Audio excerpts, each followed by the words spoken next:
was running my own business. My first business was, because I'm a musician at heart, so my first business was a music academy.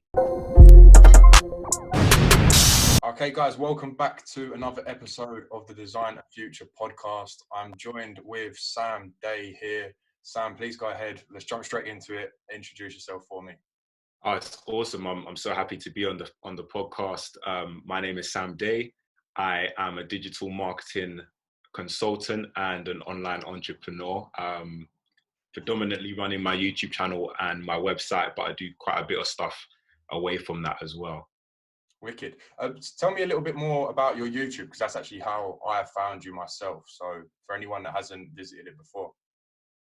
So my YouTube channel, I kind of focus on entrepreneurs, people who have like a really great idea for a business, a product or a service or whatnot, but they're struggling with like the technical aspects of how to use the internet to market that thing.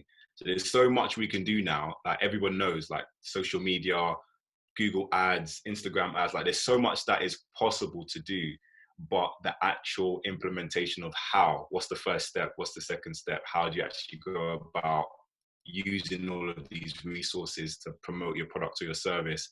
That's kind of what the channel is about, aimed at people who are not necessarily too techie and just want the simple tips to kind of boost what they're doing, kind of thing. Okay, wicked. And how long ago did you get started with that? That's been running now for 5 years. Wicked. Yeah. Cool. Perfect. So what's the sort of like feedback you've had from that? Is it sort of getting some good feedback, and has it been getting you clients as well? Yeah, so I mean, there's a lot of amazing things have happened from it. So I've worked with some of the biggest brands really in my industry, in the marketing industry, as a direct result of it. One of the first kind of really big companies that kind of discovered me from YouTube was Wix. So I've done quite a lot of work with them directly and with some of their customers as well. I've also worked with I'm working with Fiverr at the moment as well, which was a big one for me. And YouTube directly as well. I managed to win a competition called YouTube Next Up last year. So I was part of YouTube Next Up in 2019, where we was kind of taking it. Well, it was me and like another, I think it was 7 or 8 other YouTube creators. We were at the YouTube space for a week. And they put us through like a boot camp to like help us boost our channels and kind of gave us extra exposure. And as a result of that, like I've got really ingrained in the YouTube culture here in London. So that's been incredible. And also I do a lot of work with LinkedIn now as well. I have now 5 courses on the LinkedIn Learning platform, because they discovered me as well through YouTube. So it's been I've got a lot of clients from it in terms of just entrepreneurs and people who want to grow their business, but also like some really high profile companies as well. I've seen the content, and off of the back of that, I've been able to build something quite sustainable. So great, yeah. With that sort of being said, because I know a lot of people ask me, you know, when I work with certain companies, they're like, oh, what, so they just find you, or do you reach out to them? What's your sort of process with that? Is it literally, you know, as a result of you putting out this content, people are coming to you, or do you have a process of you reaching out to people as well? I rarely ever reach out to anyone. So all of the companies that I've mentioned, they all found me. So I feel like YouTube and social media in general is just a great way to just be discovered. And if you're doing great work on a consistent basis, then people will reach out to you. People who you maybe didn't even imagine or think about will reach out to you, and you can really start getting some high profile clients. Yeah. So I do like a very small percentage of I might reach out to one company a year.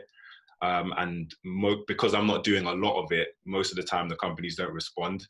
But I'm sure if you was doing a lot of it, you would get something. Well, I guess as well that the way that you positioned yourself is that one person is someone that you're like dying to work with as well. It's not just like, because that's what people seem to do as well. They're like, oh, I just send 100 emails to all of these different people. And I think the person on the other side of that can almost tell that, right? So they're going to see that you're just 1 out of 100. So they're not going to be inclined to reply. Whereas if there is that one person, you're pretty much, you could email them every day, and then that's going to get their attention rather than just spamming out hundreds of people. Cool. So with that sort of being said, what sort of motivates you? What, you've really, you've took a step out of your comfort zone, I'm guessing. So at that initial stage, what sort of motivated you to, one, get into entrepreneurship, and two, start that YouTube channel? Because, I speak to a lot of people when they're entrepreneurs, but I think entrepreneurship and then doing YouTube as well is like still two different things. So I'd love to hear what motivates you, and what got you started. Yeah, so I've been an entrepreneur since 17, and I'm 27 now. So this is my 10th year at it. And I've always known that I didn't want to work for anybody else. So even way before I was on YouTube, I was running my own business. My first business was, because I'm a musician at heart, so my first business was a music academy, where I used to teach dance, drama, and music to like young people around my local area. And then a lot of my friends were like going into music school and stuff like that. So I got them to come down and teach. So I had about 3 or 4 members of staff by the age of like 18, and I was running this music academy. And so entrepreneurship has always been inside of me. It's always been something that I've been doing. It's only kind of in the last 5 years where I've started doing more stuff on YouTube and being online and active with it. And the reason why I started YouTube was because before YouTube, I was doing a lot of e-commerce. So I was selling products online, and the business was doing extremely well, I think, with an initial investment of just £300. Within 6 months, I was kind of running an e-commerce business that was doing about £1,000 a week in sales, which at the time I was in university as well. So it was quite a bit of money for me to be earning. But I didn't, and I started putting out content on eBay, on how to do eBay on my YouTube channel. So that's like the very foundations, how I started on YouTube. But I realized I didn't want to be the eBay guy. I didn't want to be known as the eBay guy. So I kind of switched it into the marketing, because I was getting into marketing a lot more. And that's kind of how the YouTube started. Wicked. So talk to me a little bit about that transition between, going from like drop shipping, if you like, to then doing what you're doing now, the whole like consulting stuff. Okay, so I was doing I was doing wholesaling. Okay. So I was importing a lot of products. I was doing a little bit of drop shipping, but not on a ridiculous scale. Yeah. But most of my income coming from wholesaling, and I just didn't. The money was good, but the passion wasn't there. So I was just selling products that I knew were going to sell well, and I was like, this. I don't feel passionate about this. I didn't see myself doing that into my 30s and into my 40s. But I was making good money from it. So I was also doing a lot of marketing stuff. I was doing like for local companies, I was doing like SEO and helping companies with their Google ads and stuff like that. And I was just a lot more passionate about that. And I thought, if I could give the power of marketing to like a normal entrepreneur who doesn't really understand this stuff, then they could really like expand their idea and, even compete with some of the bigger companies out there. So that was kind of like the motivation behind making the switch, doing something that I was really passionate about rather than just going for the money, if that makes sense. So there's like, I leave a lot of money on the table. Like I get opportunities all the time to make way more money than I make now. But for me, it's more about getting up in the morning and doing something I'm passionate about, doing something I really enjoy, helping people who I really want to help. So that's kind of the motivation. Amazing. And like you said, it's a lot more fulfilling actually helping someone than just sending off a product and getting that stripe. Exactly. Yeah. Oh, so with that sort of being said, what is there any sort of apps that you use? This is where we get a little bit techie. Any apps or softwares that you use on like a daily basis that you think you really wouldn't be able to get through your day without them? That's iPhone apps.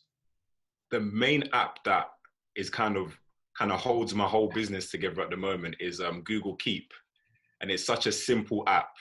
And there's people out there who use like Evernote, and like there's so many different options out there, but I fell in love with Google Keep, and it's just like it allows me to kind of organize all of my kind of ideas and segment them into different compartments as well. So I run a lot of stuff offline as well as online, especially with YouTube as well. Like I would be randomly on the street, and then I get an idea. Yeah, I get an idea, and I'm like, oh, I need to do this video, and I'm like, cool. I'm just gonna kind of put it into my Google Note, and then I can kind of move on. And then when I'm ready to record that video, and it's the same with Instagram ads as well, because I run Instagram ads. So if I might have an idea, oh, that's going to really work really well, go into my Instagram ads kind of section and then write that idea down. So when I'm ready to kind of execute on it, I've got all of my ideas there, and it's just convenient. So yeah, that's definitely the app I probably use the most. Perfect, cool. So obviously we've spoken about how you sort of transitioned, and you know you've always been an entrepreneur. So is there any sort of books that you've read that you'd recommend to anyone? Is reading books even a part of your day-to-day routine? Like, you'd be surprised. Some people are like, no, I don't even read. I've never read an entrepreneur book, and they're doing mad numbers a month and stuff like that. So I'd love to hear about that. I don't read as much as I would like to, because I'm kind of an execution person. So I do read, and I used to read a lot more than I do now. And some of the books that I have read, Rich Dad Poor Dad, was a book I read kind of years ago, and that kind of really pushed me and propelled me into being an entrepreneur. And I read a lot of obviously marketing related books. So, you know, Russell Brunson, he's got quite a few really good books out. So I'm about to catch a plane flight on Saturday, so I'm going to be trying to like get through some books as well. But for me, it's more about there's a lot of knowledge that I've acquired reading books and going on courses and stuff like that. And I'm like, okay, cool. If I just initiated everything that I already know, then I can really change my life.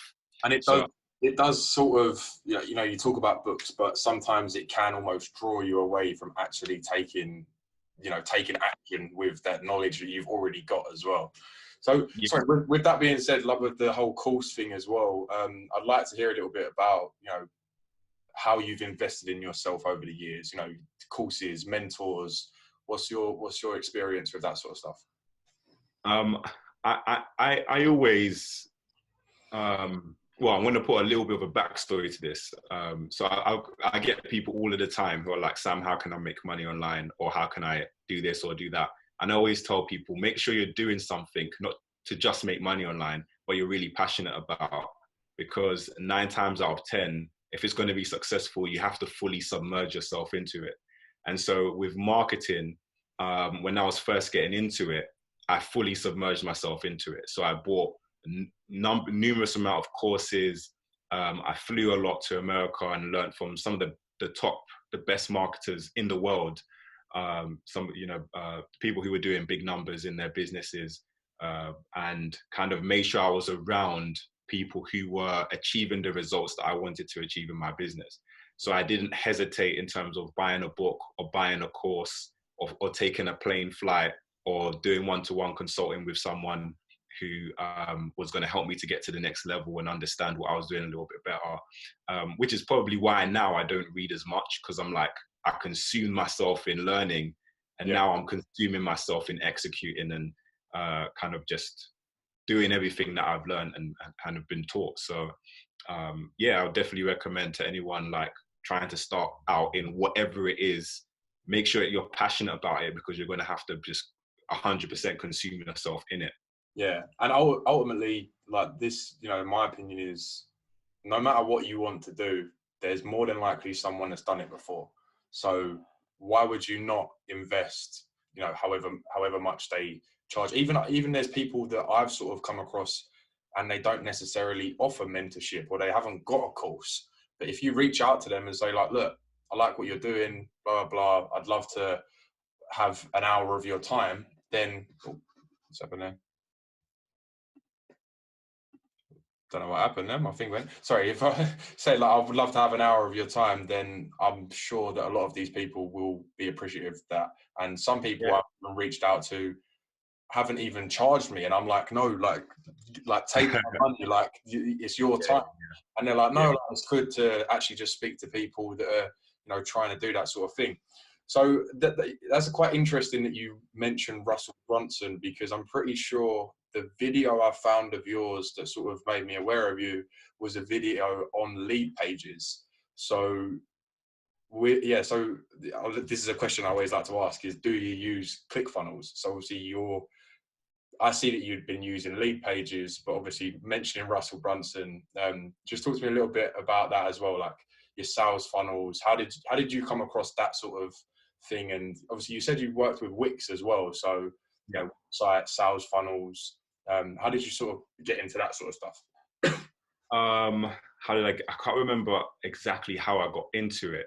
But kind of it was during the phase of me immersing myself into marketing.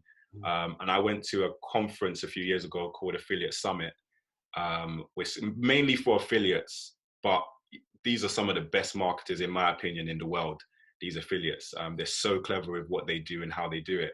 And so I kind of learned about kind of creating funnels through affiliate marketing and the importance of it and stuff like that.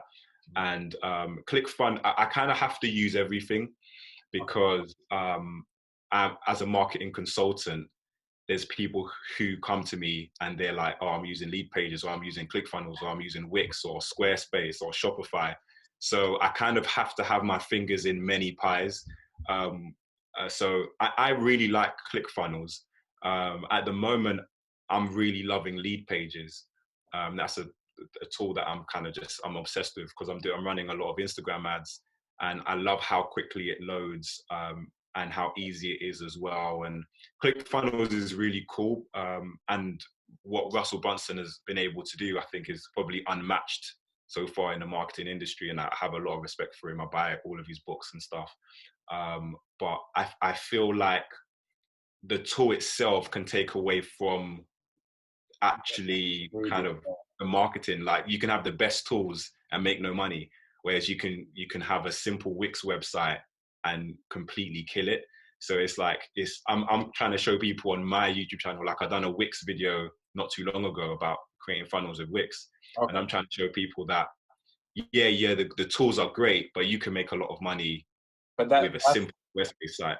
that's also shows like how how good his marketing is. The fact that he's like blown this whole thing up, that it's like, yeah, you can do the same thing with Wix, but pay $97 a month and you can do it for the same. Yeah, Yeah, I love I that. mean, don't get me wrong. Like, I think that ClickFunnels definitely gives you an upper hand and an advantage. But if you're strapped for cash and you simply don't have the budget, then most definitely you can recreate it using Wix. Yeah, And even Mailchimp is free to have a Mailchimp account. It's more or less free to have a Wix account, and you can drive traffic to your Wix, capture page, and really make a good living, a good income doing that, and then you can obviously upgrade to whatever softwares or tools you want after that. So cool. I So always say a bad workman blames his tools. yeah, cool. Yeah, it's exactly that. So with that being said, obviously you mentioned MailChimp as well. My next sort of question I'd like to ask is about cold emails. And obviously doing affiliate marketing, I'm guessing you're running email sequences non-stop. So um, yeah, do you do cold emails, or is it like you said before, you're getting those warm sort of leads through uh, initially getting their emails first and then bringing them into your funnel? Yeah, so I've got quite a few funnels. So obviously I've got the funnel on my YouTube channel, and that kind of is top of the funnel marketing for me. So that's kind of brand awareness where people normally first see me. I might get some sponsorship deals, make money from AdSense, might get a few clients, but essentially that's still top of the funnel. And my whole aim with that is to get people to my website to download my formula. And once they download the formula, I have kind of an automatic upsell to my second book. So my formula is my first like free giveaway book, my lead magnet. And then I have an upsell immediately after that, which would be the second stage in the funnel. And then I have, if someone goes all the way through, then I have a course after that, which I call the 10-step system course. And then after that, I have the £10 a month membership site. So I create a lot of courses as well. So I kind of disperse my courses on various platforms, Udemy being like one of my main platforms, but I also have the membership site as well. So if someone signs up to that, all of the courses that I already create anyway, I just put them up to my members site. So members get all of my courses. And then I kind of just have my email list that I email.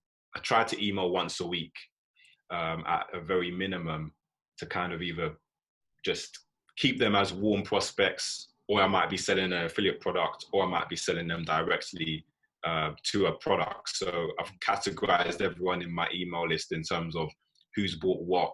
So I know if I'm selling a 10-step system, I'm only sending that to people who haven't bought it yet, and so on and so forth. So cool. Yeah. So we've only got a couple of minutes left. So the next couple of questions I wanted to ask you is about teams and outsourcing. And obviously you've told me at the age of 18, you already had a team of people working for you. So how's that different now? Because obviously that's like what you were doing before is a bit like a physical location. Whereas now, obviously I'm guessing, you haven't got any physical staff working with you, working from home. So what does your team / outsourcing look like at the moment? At the moment, I'm not doing as much as I have done in the past. I mainly just hire freelancers from either Fiverr or freelancer.com as and when I need someone. I'm looking to take on an editor probably next year to kind of fill in that role. So I have someone doing that and I could just focus on creating content. And I am looking to kind of like build out a team very, very soon. But at the moment, sorry, just to jump in there for a minute, I found some really good video editors on onlinejobs.ph. Okay, online. I'm gonna put that in Google Notes. Yeah, onlinejobs.ph. It's like a Filipino website, but they're like literally pretty much everyone I hire goes through onlinejobs.ph. I've found amazing people on there. So yeah, if you haven't used that before, definitely check it out. I will do, 100%. So obviously, with that being said, literally a couple of minutes left. What would be your tip for someone that's literally not done anything online? They've come across this video for the first thing. They've watched this to this point and thought, oh my God, these are actually making money online from their bedrooms or, from their front rooms, sitting at home. What would be your tip for someone to take this information that they've sort of learned in this short episode and, drive forward with it now? My main tip would be to understand the formula, which is the reason why I made the lead magnet, not even necessarily to promote my lead magnet, which I kind of am anyway. But that's the reason why that's the reason why I created it, because it's so essential and it's so easy when you really break it down. It's like if you have a product or a service, it should be great. So your product or your service is marketing within itself. So it should be something that people need, want, and desire. But then after that, you need to figure out how do you get traffic to it? How do you convert that traffic into leads? And how do you turn those leads, those prospects, into customers? And literally, that's the funnel. If you can figure that out, you can more or less start any business online. If it's affiliate marketing, if it's selling a physical product through Shopify, if it's drop shipping, if you understand that formula, you can more or less sell anything online. So let me hit you with one hot fire question as there's 10 seconds left. What's your main source of traffic? What would you say is your best traffic source? My best traffic source, 100% YouTube. Okay, cool, wicked. Yeah. That's without, and that just proves it, guys, as well, is you haven't got to run all these fancy ads. You haven't got to, you haven't got to learn Facebook ads. You haven't got to learn Google ads. If you're distributing the content that people want to see and actually help them, then there's no reason that, like Sam said, they won't find that content. Okay, it might take you, like Sam said, it's taken him 5 years to build up that authority, if you like, and to have that searchable content for people to find him. but it's a long-term game, right? So 100%. Yeah. So Sam, I'm guessing you have videos that you made 5 years ago that are still bringing through new affiliate customers, new clients for your digital marketing business as well. And that just proves the power of YouTube, that it's an evergreen platform. So yeah, 1,000,000%. Cool. Well, thank you very much for coming on. I'm sure we'll speak soon, and I'd definitely like to get you on to another episode, maybe speak about, something actually more niche down rather than just getting to know you. But thank you very much. It's been an absolute pleasure. And guys, we'll see you in the next episode. See you soon.